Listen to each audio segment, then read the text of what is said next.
বন্ধুরা সংসারের কাজ করতে হিমশিম, তার ওপর আবার এই যে আমাদের কারখানা ঘরে কি কি তৈরি হয় তোমাদেরকে দেখাই।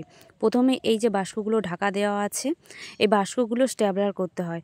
আবার এই যে সামনে ঘুঁটিগুলো আছে, বাস্কের মধ্যে ভরা লাগে। হলুদ ঘুঁটি ভরে রেখে দিয়েছি, এবার লাল আর কালো ঘুঁটিটা ভরছি। তো সেটাই তোমাদেরকে একটু দেখিয়ে নিচ্ছি। সংসারের কাজের মতো যেমন গুছিয়ে করতে হয়, আবার এই আমাদের কারখানা ঘরের কাজগুলো ঘাড়ের ওপর এসে চাপা দেয়, মানে চাপান দেয় আর কি, করা লাগে। কি করব আর, বাড়ির কাজ বাড়ি করতে হবে, তাতে একটু সংসারটা বেশ কি বলো তো গুছিয়ে করা হয়। মানে টাকা পয়সা যদি একটু বেশি খরচা হয় লোককে দিয়ে না করে নিজে যদি একটু স্বামীকে হেল্প করি, মনে হয় টাকা পয়সা অনেকটা সেভ হবে, তার জন্য আর কি। তারপর বন্ধুরা দেখো, আমি যে বাগানে চলে এসেছি। দেখো আমার সামনে একটা বড়, যেন মনে হচ্ছে ঘাস চাষ করা আছে, আসলে না, পুকুরটা এরকমই জমে গেছে। তো আমাকে একটা দিদিভাই আগের দিন কমেন্ট করেছিল, সেই দিদিভাইয়ের নামটা হচ্ছে সোনার তরী। দিদিভাই আমাকে কমেন্ট করেছিল যে এই বাগানটা কি তোমাদের? হ্যাঁ দিদিভাই, এই বাগানটা আমাদের। আর বাগানটা সত্যি আমার না যেন মানে মন জুড়িয়ে যায় বাগানটা দেখলে, এত সুন্দর বাগানটা এই বছর হয়েছে। এই বছর কেন, আমাদের এই পোতার মধ্যে বাগান যখনই বাগান করে, যেই বাগান টমেটো বা অন্য কিছু, সত্যি বাগান খুব সুন্দর হয়, কারণ অনেক কষ্টের বাগান। শুভ সকাল আমার প্রিয় বন্ধুরা, সবাই কেমন আছো? আশা করি ভালো আছো, আমিও খুব ভালো আছি। বড়দেরকে অনেক প্রণাম আর ছোটদের অনেক ভালোবাসা জানিয়ে আমার এই সুন্দর সকালটা উপভোগ করতে চাই। আর আমি কি কাজ করছি তোমাদের সাথে সেটাই তুলে ধরবো আজকে। তো বন্ধুরা দেখো, আমি বাগানে মানে এখন এসেই গেছি, আর ভাবলাম তোমাদের সাথে শেয়ার করি আর একটু টুকটাক গল্পও করি, বেশ লাগে তোমাদের সাথে কথা বলতে।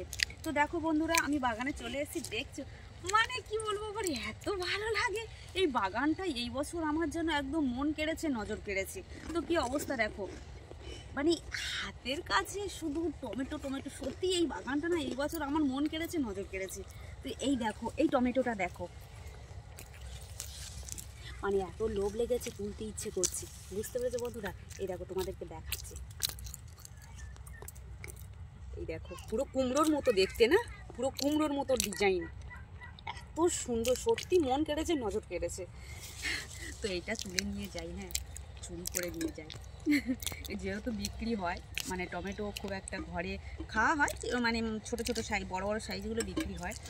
তো বন্ধুরা আমি এসেছি উদ্দেশ্য, আমি আজকে পালং শাক তুলতে। আর দেখো লাইনের ভিতরে তো প্রচুর পালং শাক আছেই, দেখতে পাচ্ছ বন্ধুরা।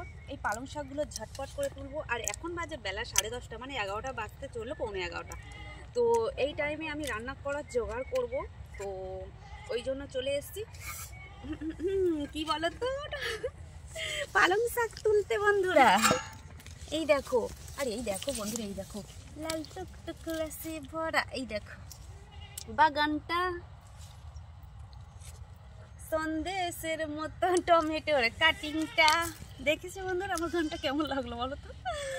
কি সমস্যা, আমার না সত্যি খুব খুব খুব যেন মনে হচ্ছে একটাই তুলে খেয়ে নি, এত সুন্দর লাগে। আমি কাঁচা টমেটো খাই তো, জানো তো বন্ধুরা, আমি কাঁচা টমেটো খাই, জানো তো বন্ধুরা। সকালবেলা আমি সব কাজ সেরে কিন্তু এতটুকু সময় পাইনি যে আমি তোমাদের সাথে আমি সকাল থেকে মানে কথা বলবো বা তোমাদের সাথে আমি সকালের কাজটা শেয়ার করব।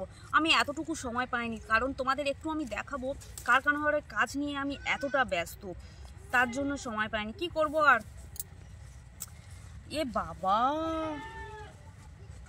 ইস, এই গাছটা তো পড়ে গেছে বন্ধুরা, এ বাবা, গাছটা দেখো বন্ধুরা, দেখো গাছটা পড়ে গেছে, এরকমই বাঁধা ছিল, পড়ে গেছে। যা, এই গাছটা তোমাদের দাদাভাইকে বলতে হবে যাতে একে দাঁড় করিয়ে দিয়ে বেঁধে দেয়, বুঝলে বন্ধুরা। গামলা নিয়ে এসেছিলাম বন্ধুরা, একটা গামলা নিয়ে এসেছিলাম, সেটা পুরো ভর্তি করে নিয়েছি। এই দেখো পুরো উঁচু হয়ে গেছে। পালং শাক দেখেছো কি সুন্দর, টাটকা তাজা বিনা সারে পালং, মানে তরকারি করব তাহলে কেমন স্বাদে ভরপুর হবে বলো, তরকারিটা খুব স্বাদের হবে। আমি তো ভীষণ শাকসবজি পছন্দ করি, আর এই শীতকালে শাকসবজিটা তো ভীষণ মানে প্রচুর, মানে অনেক রকমের হয় শাকসবজি, আমার খুব ভালো লাগে এই শীতকালটা, জানো বন্ধুরা, যে অনেক রকমের শাকসবজি, সবুজ লাল। এ দেখো বন্ধুরা, চলো কতগুলো তুলে নিলাম। দেখো রূপচাঁদ মাছ, চলো এটা কেটে নিয়ে রান্না বসিয়ে দেব। রূপচাঁদ মাছটা আজকে রান্না করব বেগুন আলু দিয়ে পালং শাক দিয়ে ঝোল করব। এবার মাছটা কেটে নিয়ে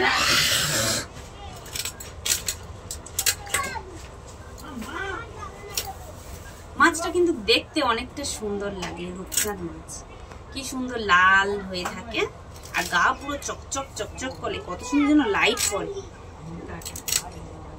এই মাছটা আমার খুব ভালো লাগে, মাছটা খেতে খুব ভালো লাগে এই মাছটা।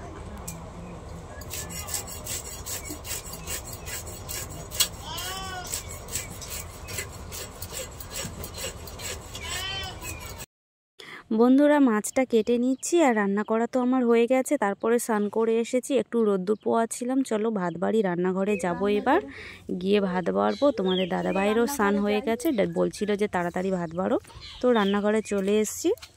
এবারে ভাত বেড়ে খাবো, খুব জোর খিদে পেয়েছে জানো তো বন্ধুরা। ভাত বেড়ে রেডি করে নিলাম আর আমার ভাতটায় আমি এবারে তোমাদের দাদাভাইয়ের ভাতের থালা সামনে দিয়েছি, দিয়ে আমি তরকারিটা কাটিয়ে নিচ্ছি। আমি রূপচাঁদ মাছের মাথাটা খেতে আমি খুব পছন্দ করি, তাই মাছের মাথাটা আমি খাচ্ছি। তোমাদের দাদাভাই সবসময় বলে যে তোমাদের তো পুকুর ছিল না, আমরা অনেক মাছ খেয়ে আমাদের অজ্ঞান না, তুমি খাও বলে আমাকে মাছের মাথাটা প্রায় সময় খেতে দেয় আর আমিও খাই। বন্ধুরা ভিডিওতে যদি কিছু ভুল করে থাকি প্লিজ ক্ষমা দৃষ্টিতে দেখো। আমার ভিডিওটা কেমন লাগলো কমেন্ট করে জানিও, আর কোথা থেকে আমার ভিডিওটা দেখছো প্লিজ বলতে ভুলো না। তো সবাই ভালো থেকো, সুস্থ থেকো, টাটা। নতুন একটা ভিডিওতে তোমাদের সাথে দেখা হচ্ছে।